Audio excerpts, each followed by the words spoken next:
Good days.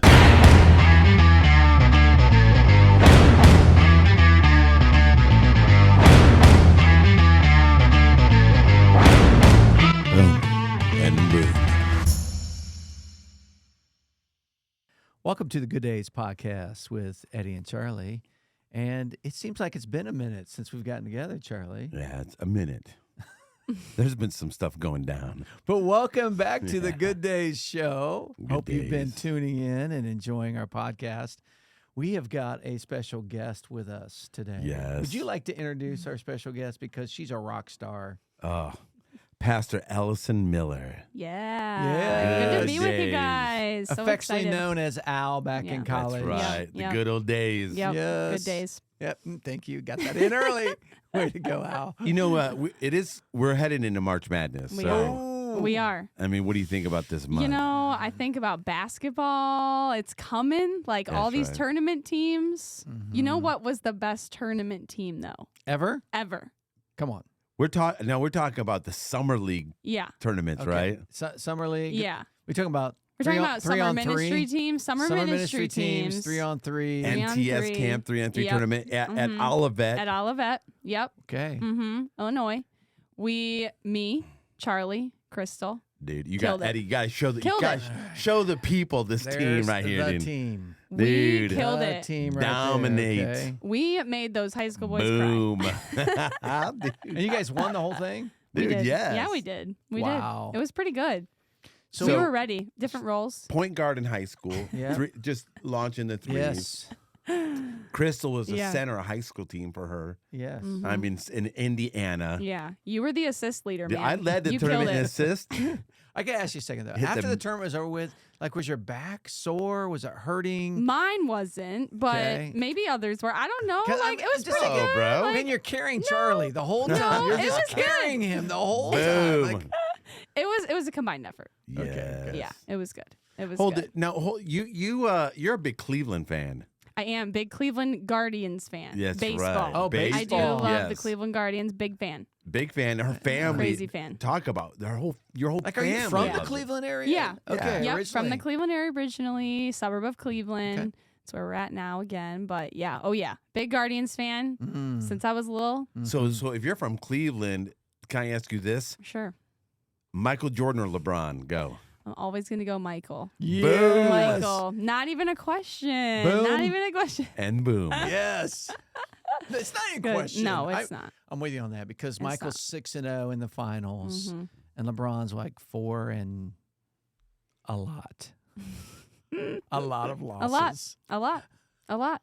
Michael never He's held good, a but, press you know. conference like I'm leaving my team. Yeah, no. I'm going to take No. my talents to South Beach. Seems a little strange. LeBron, I know you listen to our podcast every Yeah. week. Yeah, Loves exactly. it. He's Loves it. tuning So in. We do love you. Yeah, he's good. We won't Yeah. we No won't offense. discredit him, but you know. we're not going to we're going to stop dissing you. We think Yeah. you are the second greatest Yeah, of all time. We do. All right. I'm with you. Got to show some love to LeBron. Yeah. Bro, Yeah, you got- yeah, he's good. 100%. Because you know what? We are encouraging Positive, encouraging. K-Love. Boom. So, Allison, I mean, this is Yes, us. ma'am. This is our podcast. Yes. I love it. We love youth ministry. We're focusing on the generation that is Yeah. that is active right now. We don't refer to them as the next because they're right Yep. now. Now, right now, Yeah. the now generation. Mm-hmm. So we got a couple questions for you. But I'm excited. I'm excited to your dive time in. at IW as a ministry major, and by the way, you know Allison's a good drummer. I do Whoa. play the drums. Now, I did not You know didn't that know secret this? talent. I do play the drums. That's pretty cool. She played do. on chapel teams. Okay. I played at the service before graduation, like with all the ministry, yes, the prayer I remember thing. that. Yeah. Yep, I played Consecration for service. that. Yes, that one. Yeah. Yep, played for that. Good. Do love playing the drums. So multi-talented. Uh-huh. Doc Shiggs is he sings really. He loves. I'm a No, singer. no. You're multi-talented. Well, what else? That's what we're talking about. What else? But Oh when you my think about gosh. ministry and about youth ministry, and Yeah. so because you're here, Mhm. we wanted to talk to you about how you are actually doing ministry outside the walls of the church. Yeah. And so this is a unique perspective, but like we're not going to call you Allison anymore or Al. We're going to call you Coach. Perfect. Perfect. Because I love it. you coach a middle school team that high school. And high school, right? Just high school. Oh, I'm sorry. Yeah. Whoa. JV and high school. JV and varsity, yeah. JV and varsity. Your JV team, you're the head coach. I'm the head coach of the JV team, assist the varsity. Okay. And your JV team record this year. We were 17-5. Boom. They did Let's a great go. job. They did a great job. 17-5. I'm sure that's because of the coach. Oh. Probably not, no. But, And then the high with school it. team went to the championship. they went to the district final. Yeah, they did a really Ooh. good job. They did a really good job. That's Lost cool. in the district final to a team that's ranked 4th in the state. So Whoa. it's pretty good. Pretty good. That's really good. Pretty good. So, yeah. Okay, so it's good. you've done youth ministry. Yeah. You and your husband are planting a church Yes. right now Yes. in the Cleveland area. Yep. Okay, so give us some context with Yeah. what does that mean to go youth ministry, planting a church, Yeah. and then reaching your community, like Mhm. reaching into the community and making contacts Mm-hmm. with high school students, Yeah. by coaching. So Right. give us some insights into that. Yeah.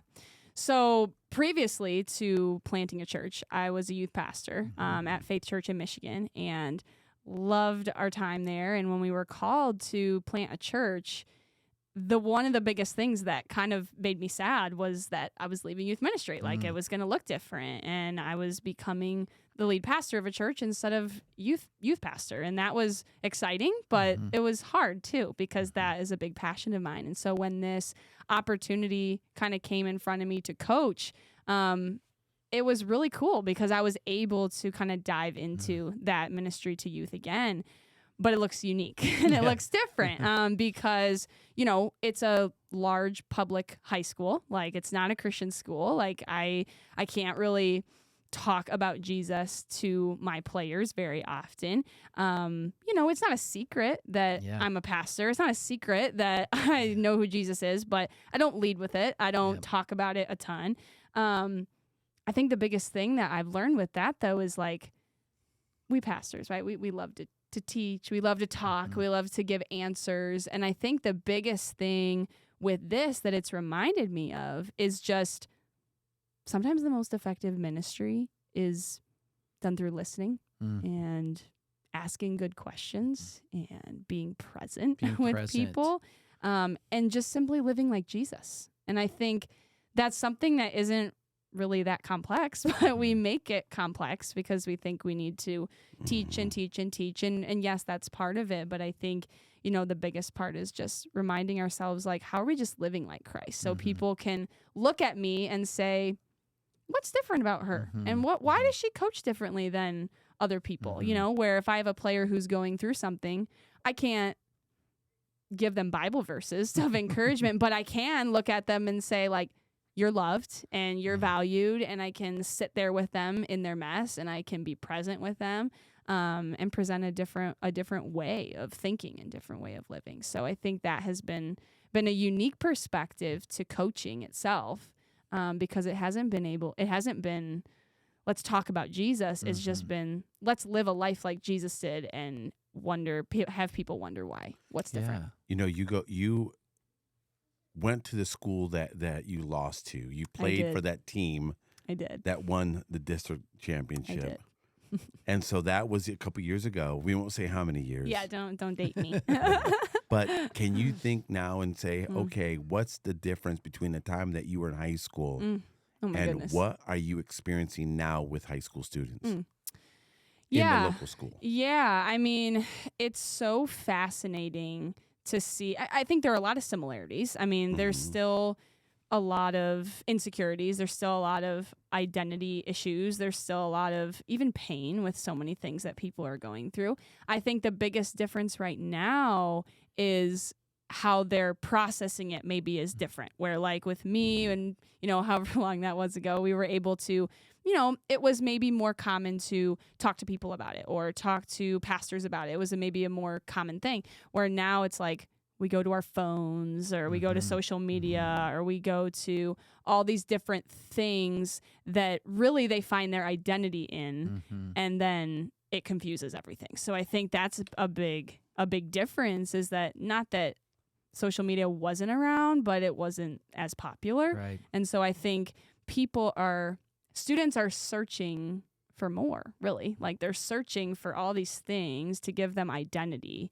And I think there's more avenues of places to go now that Well, they're it seems like too, like the social media thing has really created this comparison game. Yeah, And absolutely. so it's brought it to the limelight. And of course, we Mhm. know that most of social media is a lie. Yep. You know, we're just showing the world what we want the world to see. Mhm. Like they don't see our inner self; they only see Yeah. these pictures that we throw up on Yep. social media. Mhm. And so, you know, one of the sayings that I like to hang on to with this, when I find myself in the comparison game, is that comparison is a thief of joy. And so Mhm. it has stolen the joy from our students Yeah. because they are constantly looking to social media for their identity, Yeah. and they're disappointed every time. Mm-hmm. And we see that even with like players, like right now, like when I was in high school, there weren't like videos of me Right. doing all these things. You know, it was like right now there is like there's reels that are sent, Reels of like recruiting it's- videos. Yeah, I mean Yeah. it's recruiting. It's like look how great I am, and And there's never a it's miss just in those no. recruiting Yeah, videos. no, I mean, never. they shoot Even though you miss a 100%. lot, yeah. You know, it's unbelievable. Nope. So like even that is just really Yeah. unique. I think it's just a little more in your face. Mhm. You know, you talk about that, Doc and Allison, even the revisionist history of social media has shaped our view of the past. For example, Pistol Pete, I saw one of his Yeah. videos, Mhm. and it was the best of the best. Yeah. Every move, now, if people don't know who Pistol Pete is, then you need to go. You go look up, go on Go YouTube Google and it, go look yeah. at it. Yeah. But it was revisionist, where it only shaped the best of the best of the Yeah. best. Right. And that's what's so crazy about this and what Mhm. you're experiencing. So for the people who are hanging out, watching, listening, Yeah. whatever with this podcast, Yeah. and they're in the daily Yeah. grind of youth Mhm. ministry, Mhm. do you see a lot of hope in what Oh, you see with students? yeah. We just always hear the negative. Yeah. What do you see that is hopeful? Mhm. Yeah. I mean, I think something that is so hopeful is kind of what you were saying at the beginning. Like, even back to when I was youth pastor, like, there are students in the church, in the world, that like believe that they can do it. Like, whatever it is that they're called to do, it's like, I'm going to do it. Like, I'm going to go after it. And in the weird turn of events of some of that social media is like, oh, like promoting them in a weird way. Sometimes it's a little bit good to go like, you can do it. And like the Lord has called you to different things, and it doesn't start when you're 25. It starts now. And so how can we like mold that and craft that and help you grow in that and help you see your potential? I think, you know, we have a student or a player who is going through a difficult time this year and this school year, and we were able to like just talk with their parents of like what we saw in her and like pull out what we saw in her and call out what we saw in her, because she is capable of so much and she is called to so much. And so even, you know, I think what we're seeing is like, even if students don't know Jesus, and like I'm in a role where, you know, I can't really talk to them about Jesus, where I used to be able to do that in the church. I can't really do that now, but we can still see how God has gifted them and God has wired them, and call out things that we can call out and encourage them in the ways that they need encouraged, because it does make a difference. And because they do feel hopeful that they can do it, whatever it is that they feel called to do, let's go do it. So they need people to encourage them along the way with that. You still speak truth and Yeah. life Right. into them. You know, I think, you know, we have our audience, a large part of our audience is young pastors. Yeah.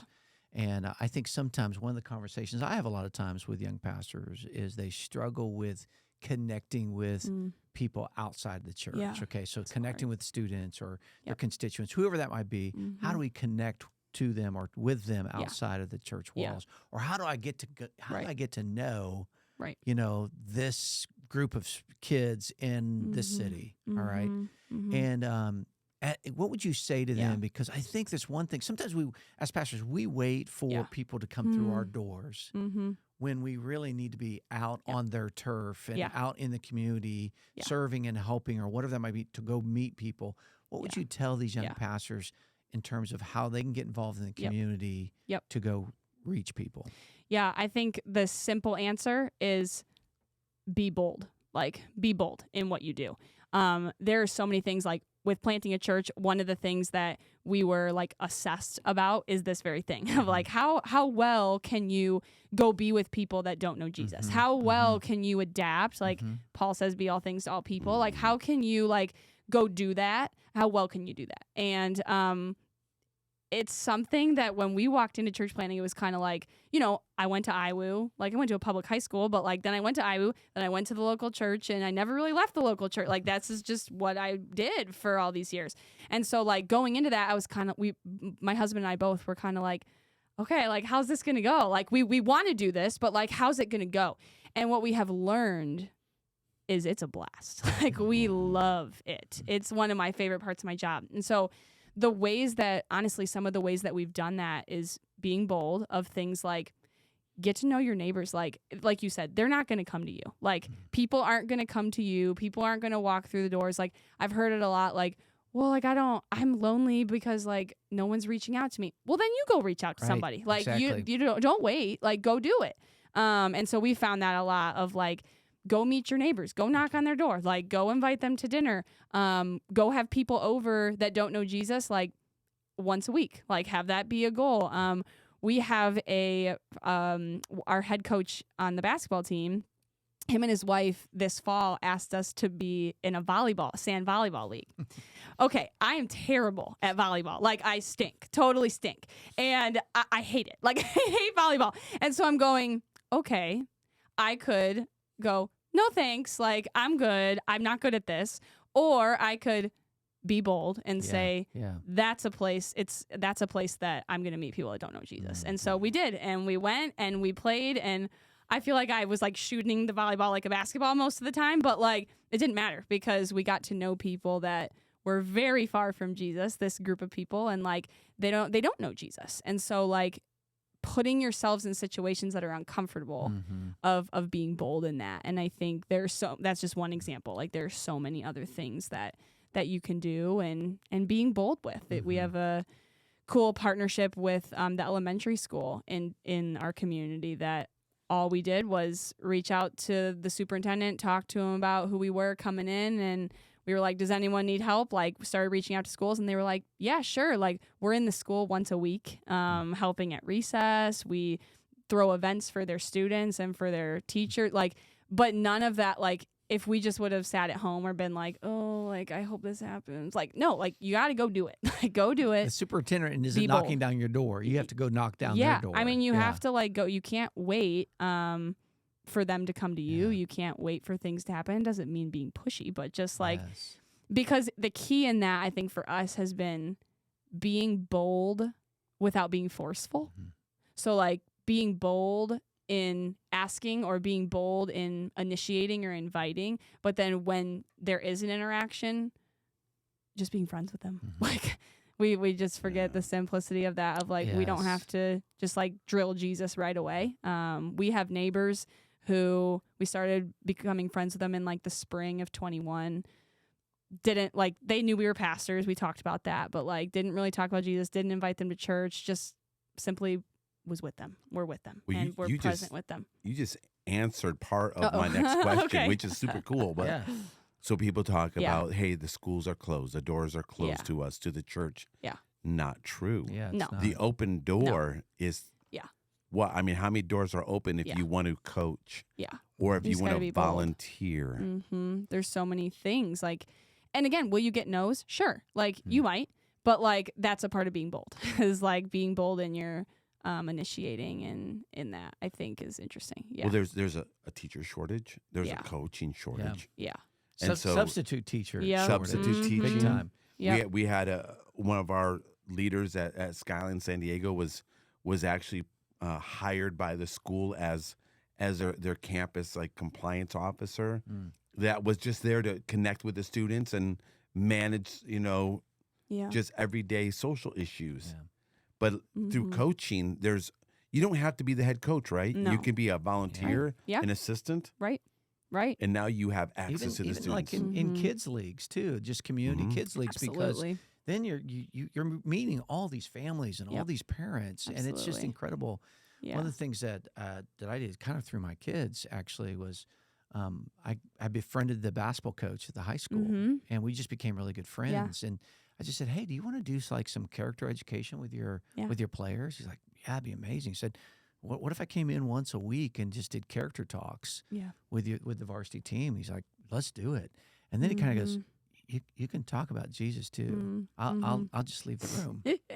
I'm like, I love that. oh, Yeah. okay, You're like, I'll do cool. a little backdoor stuff. That's funny. And so I started with the guys basketball Yep. team. Then my daughter was playing on the girls basketball team. Then went to that, and I had a son playing soccer, and went Yep. to the guys and girls soccer teams. And then I had another son doing cross country, men's and women's soccer team. I was doing these character education talks to like 10 different teams. Yeah. And it was like phenomenal. Yeah. And then when crisis would happen, guess who they called? Yeah. You know, they called me. They didn't call the counselor first. They called the pastor first, who was connected with the kids. Yep. Yep. And that was just a so really good. cool It's so setting. good. And it happened though because you reached out and you became friends with him and you built trust with him. I think that's a big thing too. Like kids want to know that you're trustworthy. Like students want to know that you're trustworthy. And I think part of that is like almost giving time to build that trust and not just like meeting somebody and drilling them, but like really allowing like your love for them to, as a person, to and as a child of God, to really magnify. And that's, you know, like with our neighbors, that's how it was. Like we just started being friends with them and eventually we invited them to church and they came to church and accepted Christ and baptized and the whole deal. Like it was insane, like just insane. But like started with a friendship. It started with a friendship and it started with just, hey, I just want to know you. Yeah. I want to know you. I don't have an agenda here of conversion yet. Yet. My That's the key. Yep. I love you enough. I want to be your friend. Yes. First. Yes. And I think what's so special about like whether it's students or adults, either one, you talked about being friends with people, of just like, how do we build trust in a way that, like you said, takes time, but really the purpose of it is to go like, I have something better for you. Like I have something more to offer you. Like I have the gospel. I have the Holy Spirit inside of me. And so my love for you as a person, it starts that way, but the end goal is not to tell you that you're wrong, but it's to go, I have something so much better. I have something so much more that I think you will love. Yeah. So I think too, like when you go to established church, like you did as a youth pastor right out of Iowa, you go to established church, and it's so easy for an established church to look inward, and to take care of your people. Sure. And then you go to a church plant, man, you are Can't do looking that. outward because you don't have anybody. You don't have anybody. So you're looking externally. How can I get involved in the community? And I just think we need to be doing that more, even with our established churches. Like we need to be looking outward more than we do inward. Sure. Yeah, and I think there's always that balance, you know, you're trying to balance that. And I think it is. Both are so important, but I do feel, you know, and that's me personally, like even like looking at my personal life, like going from Iowa to the local church and then stepping out into church planning was going, oh my gosh, like I was discipling people in the church, which was awesome. Yeah. Like that's so great. needed. It's amazing. It's so important. But there was something missing. And I didn't realize it until I left going, oh, like I need to just be in the, how am I supposed to lead people to Christ and show the gospel to students if I'm not like with students who don't know Jesus? I mean, it's as simple as that, but we forget that. Yeah. We forget I agree. that. Forget that. As we land the plane a little bit, Allison, it's like we talk about this here in class and everything else, but you know, Jesus cared about everyone. Yeah. And he discipled the people who knew him, Right. you know, and called him Savior and Lord. And he developed them in their leadership gifts. And you don't have to pick and choose, No. you know, what part of Jesus that you do. You do him and you follow and you connect with him and you represent him in all areas of ministry. And you've done that, Allison. We are so proud of you. Well, thank you. And when we knew that you were close to campus and it was like, man, we got to have the podcast. No, it's honestly so special because I think back like to my time here and I'm just like, I was just saying this to Dr. Lowe earlier, like, I know I wouldn't be able to do the things I'm doing, or I really am not the person that I am without people like you guys who have invested and who have encouraged, and not just while you're here, but you know, all these years later. And that's a testament to you guys and all the other people that do that well. But, you know, we keep going because of your encouragement. That's awesome. Yeah. So. I got a bonus question. Do we have time? Oh. Yeah, we have 1 minute. Oh, no, it's going to Bonus. Okay, 2 minutes. Okay. Okay, so we talk about this all the time. And the question is this. We really believe that you start off as a youth pastor. I did. And a youth pastor is like a micro church. Sure. Because you're doing everything that the big church does. So all the other steps is you do small groups, you preach, you do evangelism, you do discipleship, you do all of this, right? Right. So how did youth pastering prepare you oh my goodness. to be a lead pastor at a church plant situation? Yeah. That's a really good question. Yeah, I would say it prepared me for the moments that we forget and that we overlook. The moments where nobody's watching or nobody taught you or nobody like you couldn't prepare for. And you stepped into it and just had to go, Spirit of God, like, give me what I need right now to handle this and to deal with this. And it was in those moments that I think we overlook that go now in the role that I'm in, I'm going, oh my gosh, like that prepared me for this.